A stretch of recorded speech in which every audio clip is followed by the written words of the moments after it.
Demain, nous serons à 100 jours des élections du 25 mai, à l'approche de cette échéance importante. Quelle est la santé des partis politiques? Autrement dit, quelles sont vos intentions de vote? C'est l'un des enseignements majeurs du grand baromètre RTL Ipsos le soir. Le PS est en léger recul, tandis que le MR progresse quelque peu. Les petits partis des extrêmes, PTB+, et partis populaires gagnent des points. On voit cela avec Frédéric Delfosse. L'hiver aura été venteux et pour certaines formations politiques, les rafales ont emporté des intentions de vote. En Wallonie, le parti d'Elio Di Rupo reste sur la première marche, mais le Parti socialiste se tasse encore un peu depuis l'automne à 28,4%. En deuxième position, le mouvement réformateur, un MR qui gagne quelques points et est cité aujourd'hui par près d'un Wallon sur 4. Les humanistes arrivent troisième, moins 1,5%, statu quo pour Écolo.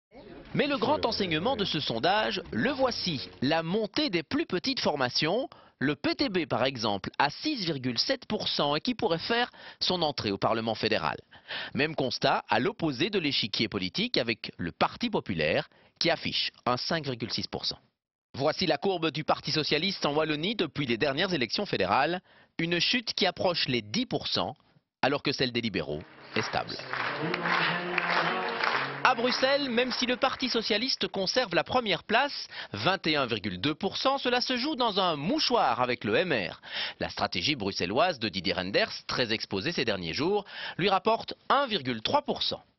Avec la moitié des intentions de vote, le CDH retrouve la troisième place, l'effet sans doute de la décision de Joël Milquet de se présenter à la région bruxelloise. Par contre, à égalité avec Écolo, le FDF recule. Moins 2,8%, le parti d'Olivier Minguin paye sans doute le départ de Damien Thierry au MR. Une région bruxelloise où le PTB marque aussi des points et se rapproche avec 6,8% des 5 formations politiques traditionnelles devant tous les partis flamands de la capitale.